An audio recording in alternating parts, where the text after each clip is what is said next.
SGC here, and today's first impression is on Banshee. So it's from the creator of True Blood, and it's running off Cinemax, which is owned by HBO. And Cinemax's attempt to push more original content out there.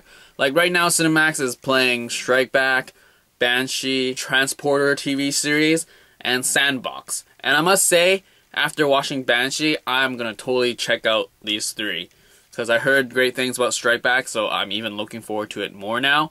Because Banshee episode 1 was interesting and pretty good for a pilot episode. So Banshee is pretty much about this dude that just got out of jail. And he's like trying to like find his past. Because he was a thief and he's trying to find his spoils before he got caught, pretty much. And then he settles down in a small town and he takes over the identity of a murdered sheriff. And from there, he takes his own brand of justice into this town called Banshee. Sort of reminds me of how Skyfall was called Skyfall because James Bond grew up in Skyfall. So with the cast, I don't know any of them. Let me just shoot off some names, see if you know any. So the main protagonist is played by Anthony Starr, who's a New Zealand actor, but I haven't seen anything that he's done. Then you got Anthony Starr's love interest played by, I'm just gonna write it down because I can pronounce it, Ivana Milik.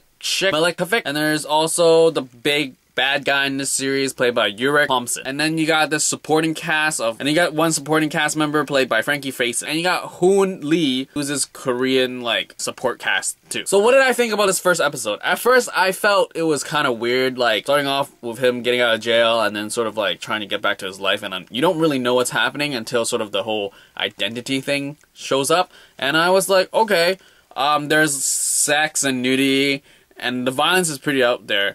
At first I was like, whoa, this is pretty crazy, and there's a lot of F-bombs, and then I realized, oh yeah, it's an HBO series. At first it feels, you don't know what's happening.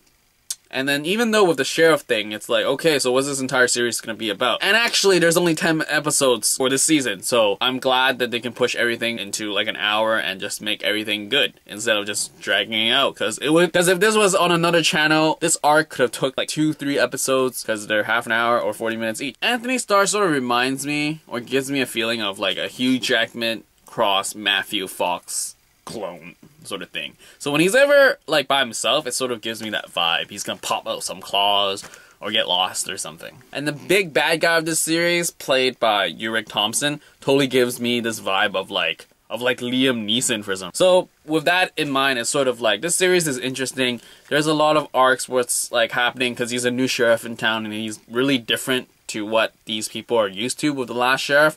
And there's also like existing relationships of like corruption and everything. So as a cop show, but not really a cop show, it was interesting. And I am looking forward to episode 2. I mean, there are so many different levels of interaction, like with him and his like old partner, and then him and like the community, and then his like fellow deputies, and even like the bad guys, and the bad guy who gives me the Liam Neeson vibe.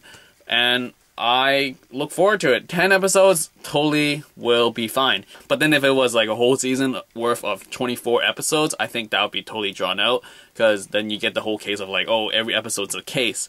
But this time it was like, this pilot was setting everything up. There wasn't really a case, so that was good. And 10 episodes, it's good number.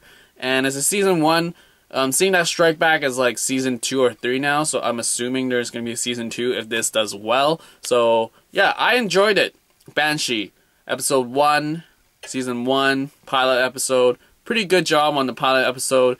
And yeah, you should check it out. But you're watching this, so you should have checked it out already. Anyway, that is my first impression on Banshee. See ya.